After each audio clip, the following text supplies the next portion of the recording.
Por la señal de la Santa Cruz de nuestros enemigos, líbranos, Señor Dios nuestro, en el nombre del Padre, del Hijo y del Espíritu Santo. Amén. Señor mío y Dios mío, creo firmemente que estás aquí, que me ves, que me oyes. Te adoro con profunda reverencia. Te pido perdón de mis pecados y gracia para hacer con fruto este rato de oración.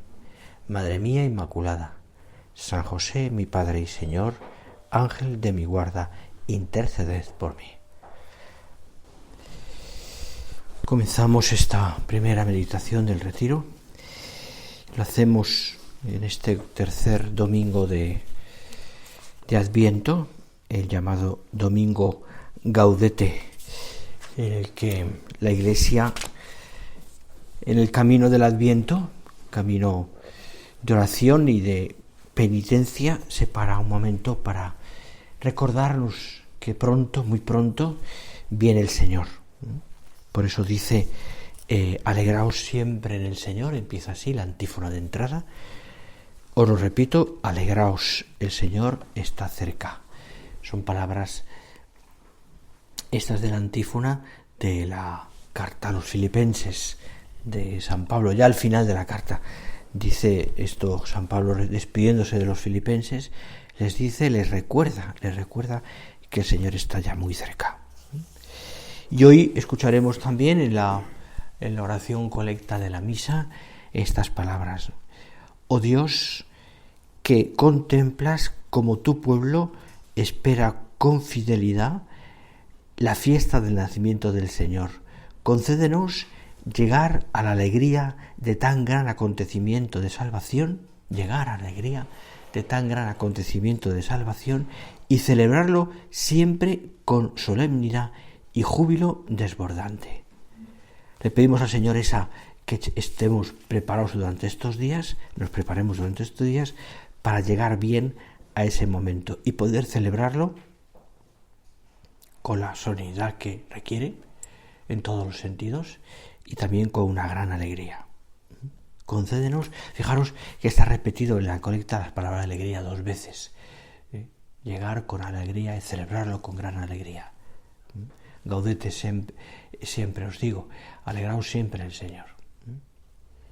Tiene que estar en la entraña de nuestra vida, evidentemente, ese sentido de gozo, de alegría, que estos días es más claro, ¿no? Porque lo vemos hasta en diversas manifestaciones de la calle, ¿no? La gente por la calle, es verdad que la gente comprando y la gente llena de, en paquetes y de cosas, ¿no?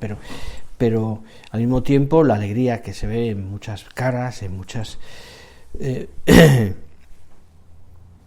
familias y en muchas situaciones, en fin, son días como muy especiales, ¿no? Pues para muchas personas, aunque no tengan fe, por diversas razones, para los que tenemos fe, evidentemente, por lo que celebramos.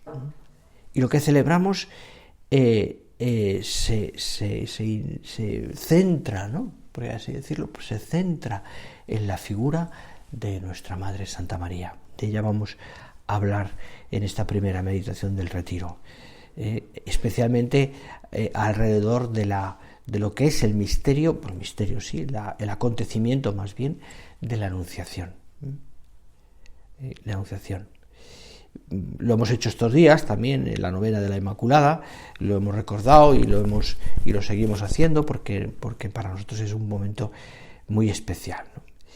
El texto de la Anunciación te lo sabes de memoria, lo recordamos cada día en el Ángelus, es para nosotros siempre un motivo, un texto evangélico al que recurrimos con frecuencia, le damos vueltas, volvemos a mirar ese encuentro del ángel Gabriel con la Virgen, el asombro de María, la consideración de cómo va a ser aquello y la explicación del ángel. La explicación del ángel. Es que lo que va a pasar no es cosa de hombres, no es cosa de los hombres, mejor dicho, sino de Dios.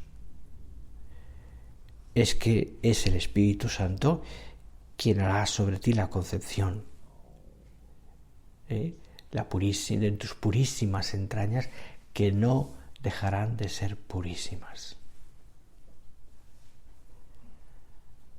Por eso quien nazca de ti, el santo que nazca de ti, le llamaremos, porque lo es, Hijo de Dios. Claro, es un misterio que a María le sobrepasa. Por eso hay cosas que no entiende cómo va a ser posible aquello. A María le deja como perpleja, ¿no? Perpleja en el sentido bueno de la palabra, no es lo de Zacarías, porque Zacarías duda. María no duda, simplemente necesita tener una explicación, es decir, porque ella tiene muy en el corazón, y no quiere separarse de esa promesa, de ese propósito, de su virginidad. Por eso no lo entiende, es porque además sabe muy bien que esa virginidad, lo tiene muy claro, se la ha pedido el Señor. Es algo que ella se compromete con el Señor, con lo cual no entiende en los términos de lo que el Señor quiere ahora, ¿no? Todo lo contrario, hasta que le explica el ángel. Pero María queda perpleja y al mismo tiempo queda agradecida, porque evidentemente esa promesa de salvación, María entiende que aquello es una cosa grandiosa.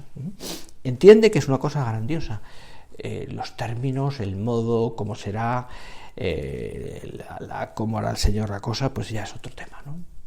Entonces, y ahí es donde entra la confianza de María, la confianza de nuestra Madre Santa María, ¿por qué? Porque aunque no lo entiende, le explica al ángel al menos lo mínimo, lo que pueda entender, pues aunque no lo entiende, María tiene una confianza absoluta en el Señor, Y hay que no le hacen falta más explicaciones. Ya el Señor ha dicho, no te preocupes, porque lo que tú te has comprometido va a seguir siendo así. Pero el Señor hace las cosas de otra manera. Y hay que ya se abre el corazón a esa llamada del Señor. Y su respuesta es la que es. Hágase en mí según tu palabra.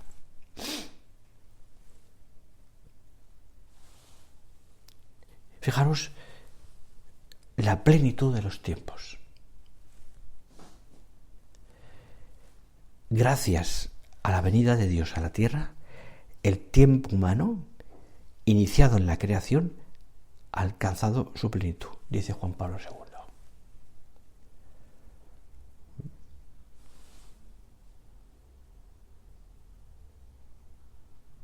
Desde ese momento, todo lo que el hombre ha querido o ha pedido al Señor, pues todo lo que el hombre en ese y querer descubrir a Dios ha ido y querer alabar a Dios y darle gloria, en ese momento todo empieza a tener una explicación lógica. ¿Por qué? Porque pasa algo tan sublime y al mismo tiempo tan sencillo de cómo pasa, que al hombre el hombre no lo acaba de entender, o sea, y es lo que dice San Juan en el comienzo de su evangelio: Eperum caro factum est. Y el verbo de Dios, y el verbo se hizo carne. Te decía, en ese brevísimo, en esas 6 palabras en castellano,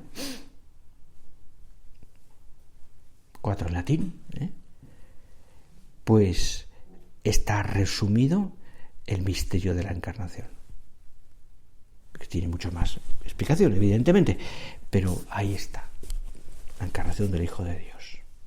Decía un padre de la Iglesia, concretamente Gregorio de Nisa, hablando de esto, decía, que tienen textos preciosos los padres de la Iglesia sobre este tema, ¿no? Dice: nuestra naturaleza enferma exigía ser sanada, desgarrada ser restablecida, muerta ser resucitada. Habíamos perdido la posesión del bien. Era necesario que se nos devolviera. Encerrados en las tinieblas, hacía falta que nos llegara la luz. Estando cautivos, esperábamos un Salvador. Prisioneros, un socorro. Esclavos, un libertador. El hombre estábamos necesitados. Ahora lo seguimos estando, pero de una manera distinta, porque ya el verbo, la encarnación se ha hecho, la redención se ha hecho. Y añade, ¿no tenían importancia estos razonamientos? ¿No merecían conmover a Dios hasta el punto de hacerle bajar hasta nuestra naturaleza humana para visitarla, ya que la humanidad se encontraba en un estado tan miserable y tan desgraciado? De ahí que el deseo de Dios por parte del hombre a lo largo de la historia, antes de la redención, sea tan continuo. Ven, Señor. Ven, Señor. Porque Él, Dios, había prometido un Mesías. Que el pueblo judío, el elegido, no sabía cómo era. Simplemente lo había concretado en una especie de Mesías político. Un Mesías. Pero un Mesías que iba a salvar no al pueblo judío. Él era elegido para donde iba a vivir ese Mesías, iba a nacer, pero él era para toda la humanidad.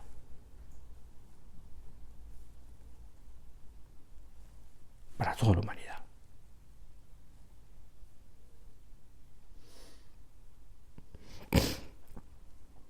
Nosotros creemos, leemos en el Catecismo de la Iglesia y confesamos que Jesús de Nazaret, nacido judío de una hija de Israel en Belén en el tiempo del rey Herodes el Grande y el emperador César Augusto, de oficio carpintero, muerto crucificado en Jerusalén bajo el procurador Poncio Pilato durante el reinado de Tiberio, es el Hijo eterno de Dios hecho hombre, que salido de Dios, bajó del cielo, ha venido en carne, porque la palabra se hizo carne y puso su morada entre nosotros, y hemos visto su gloria, gloria que recibe el del Padre como Hijo único, lleno de gracia y verdad, pues de su plenitud hemos recibido todos gracia por gracia. Ese texto tan sublime del Catecismo recoge textos también de San Pablo, pero es, creemos, ¿qué creemos? ¿Qué creemos? Esta es la verdad, que es el fundamento de la vida cristiana y el fundamento de la vida de la Iglesia. Y esto es lo que muchos hombres no han entendido o han negado. Jesús no es Dios. Y lo han, incluso una teología moderna nos habla de un hombre bueno, un hombre elegido por Dios, pero un hombre.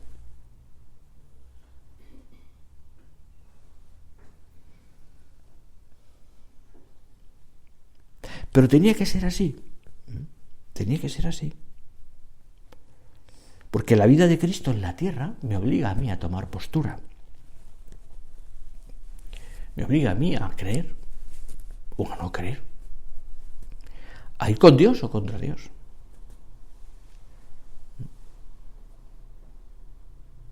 Porque el que Dios se haya hecho como yo, uno de nosotros, que haya vivido entre los hombres, que haya trabajado, crecido, desarrollado su vida entre los hombres, obrado con voluntad de hombre, amando con corazón de hombre, a mí me implica, porque me hace comprender lo que me enseña fundamentalmente que es el hombre. Y no quiero que entendamos esto como una especie de especulación filosófica, no, antropológica, no. Creo que nos ayuda a pensar todo esto, sobre todo dándonos cuenta que en mi vida esto que tantas veces nos hemos escuchado, en mi vida tiene que estar centrada en Cristo, que es mi modelo. A Él me dirijo y en Él me miro como un espejo. Y cuando pienso en mi vida y en las cosas que el Señor me va pidiendo día a día, he de mirarlo con el Señor. Señor, esto, ¿cómo lo harías tú? Y al hilo del Evangelio, precisamente con las palabras de Cristo, la palabra de Dios, la actitud de Cristo, los hechos de Cristo, la vida de Cristo, me da luces también para imitarle, para amarle, porque Cristo es mi vida, porque Cristo ha venido a salvarme, a reconciliarme con Dios, a reconciliarme con Dios. Y por tanto a enseñarme el camino del cielo. No hay nada más importante. Vivir estos días de la Navidad, metiéndonos en el portal de Belén, es rememorar otra vez con nuestro corazón y nuestra cabeza, especialmente con el corazón también, esos acontecimientos que me enseñan a la figura del niño recién nacido, y es Dios, que me enseñan, ya concretamente en Belén me enseña muchas cosas, la humildad, la pobreza, la entrega, la alegría, la sabiduría, mil cosas me enseña, ¿no? Es siempre una especie de cátedra Belén, que me enseña muchísimas cosas. Pero es que la vida, la encarnación del Hijo de Dios y toda su vida en la tierra, para mí es una enseñanza continua. Es un punto de referencia. Me siento así como más de Dios, más hermano de Cristo. Y por tanto, la figura de Cristo para mí es, en mi vida, fundamental. Por muchas razones, entonces, es decir, por lo que estamos hablando, y luego porque es con quien hablo en la oración, a quien recibo en la Eucaristía, quien me transmite el perdón en la confesión, a quien veo en los demás, veo bullir en vosotros la sangre de Cristo, por quien hago las cosas, a quien cada día ofrezco mis sacrificios, mis renuncias, mis alegrías, mis trabajos. Me centro mi vida en ti, Señor, que estás aquí, presente en el sagrario de una manera sacramental, pero estás tú.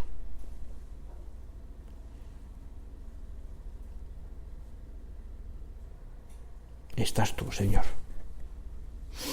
De verbum caro factum est. Es pensar también cómo la vida del Señor restablece mi condición caída. Qué triste era la vida del hombre que antes de la redención, triste en el sentido de que vivía de una esperanza en el Mesías. No se había hecho posible la redención. Y muchos hombres y mujeres vivieron así y murieron así, en esperanza. Y se reconciliaron con Dios a través de la esperanza en el Mesías. Creyeron en el Mesías que vendría. Y vivieron conforme a la razón y a la fe, esperando al Mesías. Ven, Señor, clamaba al mundo entero. El mundo entero. Y otros lo conocieron en vida. Y otros vivimos después. Y vivimos del recuerdo, pero que es actual, porque es presente también para nosotros, de Cristo que vive. Esta es, digamos, como la buena nueva, es decir, para muchas otras religiones o creencias en Dios, ¿no? El que Dios se haya hecho hombre es algo inconcebible. Porque para ellos, la separación entre Dios y el hombre, entre lo sublime, lo trascendente, y el hombre es abismal. Abismal. Sí, ese Dios es misericordia para muchos de ellos, ese Dios es amor, pero ya está.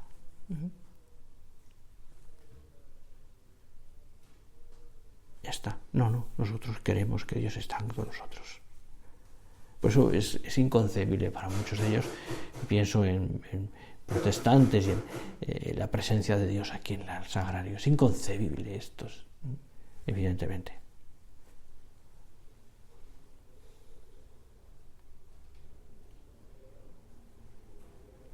El Verbo se encarnó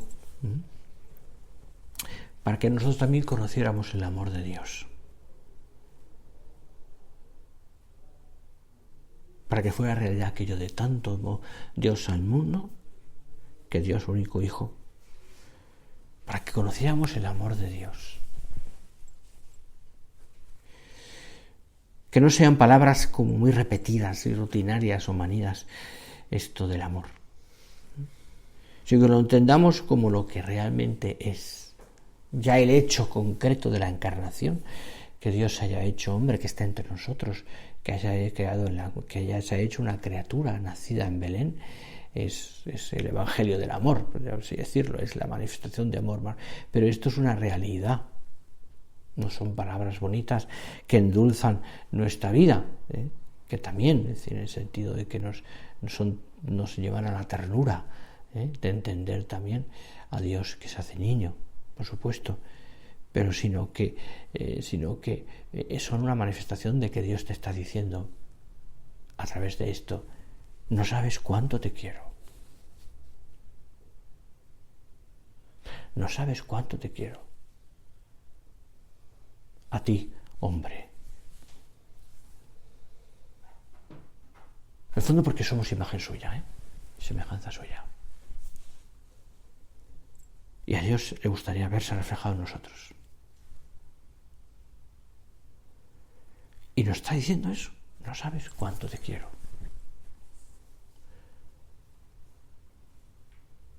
Porque se puede decir, Dios se ha enamorado de nosotros.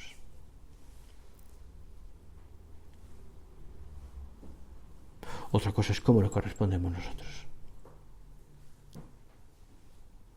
Por eso el mensaje de la Iglesia es sencillísimo. El Señor te ama. Pero te ha amado en la cruz. Te ha amado en Belén, en la noche fría de Belén. Te ha amado desde el sagrario. Te ha amado en el cansancio recorriendo los caminos polvorientos de Galilea. Te ha amado en aquellos 30 años de vida oculta. Y te sigue amando. Desde sus llagas también, redentoras.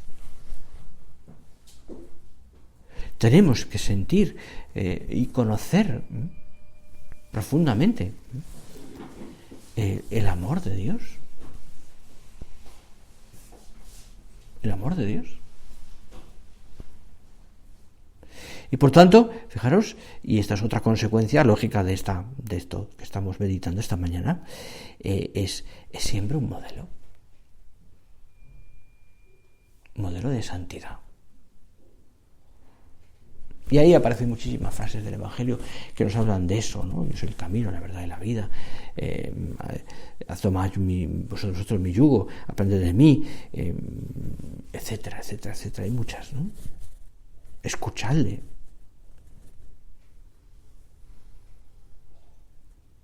Escuchadle. Modelo de santidad. No es lo que el Señor quiere de nosotros. Hay un deseo impresionante de Dios de estar con nosotros. Nos ha creado para que le amemos, le demos gloria y vivamos eternamente con Él. ¿Cuántas cosas en la vida nos pasan, verdad? Y que uno las acaba concretando, las acaba como pensando en algo que sucede, pero que no sé, que a veces no entendemos, ¿no? También se va. Estaba pensando en una persona que ayer, que hace ya años pitó en el centro de donde estaba, se decidió a entregarse a Dios con un trabajo profesional magnífico, después de mucho esfuerzo de poder sacar aquel puesto profesional, aquel puesto de trabajo, con una vida fantástica, en el sentido profesionalmente hablando, bien colocado, etcétera, etcétera, etcétera, ¿no? Y hace unos días, hace unas semanas, pues tuvo tremendo ictus que le ha dejado fuera de combate, no sabe por cuánto tiempo, y que está ahora pues recuperándose para empezar a andar otra vez. Y me escribía, ¿no?, contándome un poco su experiencia. Bueno, me escribía una persona, porque él no puede escribir ahora, no tiene capacidad, pero contando la experiencia, ¿no?, de lo que le ha pasado, ¿no? Y considerando eso precisamente, ¿no?, que también su vida ahora tiene un sentido. Humanamente hablando, casi iba a decir un despojo, no es tanto, pero creo que me entiendes. Todo aquello separado. Y ahora está recuperándose. Impresiona, ¿no? Es decir, como en todo eso, en una vida brillante, como en una vida también de enfermo, en una vida también de sencilla, una vida oculta, una vida donde no pasa nada raro ni nada especial, una vida donde uno tiene pues muchísimas contrariedades, una vida donde a lo mejor nos consume una enfermedad, nos preocupan cosas materiales, estamos dándole vueltas a nuestras pequeños, perdonar, tonterías, aunque no sean tonterías, pero en todo eso está el Hijo de Dios, está el Señor presente, porque Dios se ha hecho hombre precisamente para que nosotros aprendamos a vivir esa vida. Nos enseña lo que es esa vida, de triunfo, de fracaso, de éxito, de enfermedad, de pecado.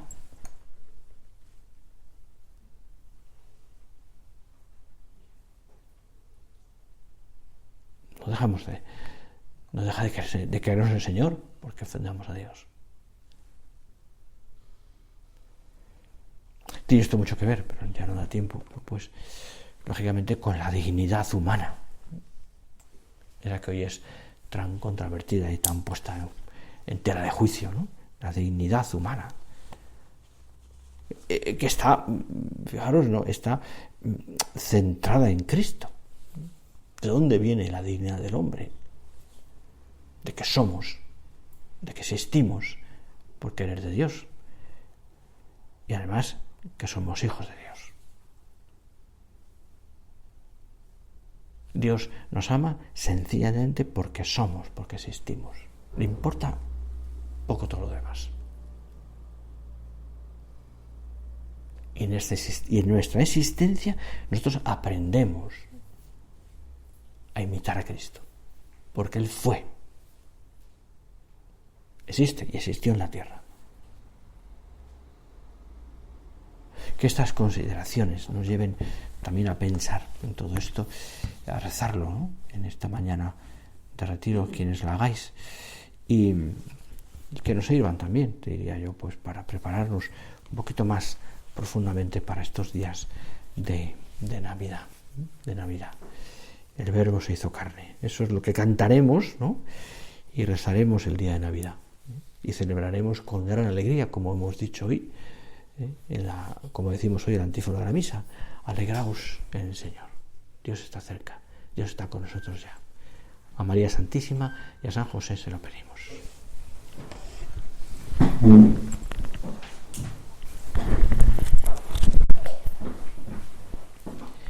Te doy gracias, Dios mío, por los buenos propósitos, afectos e inspiraciones que me has comunicado en esta meditación. Te pido ayuda para ponerlos por obra, Madre mía Inmaculada. San José, mi Padre y Señor, Ángel de mi guarda, interceded por mí.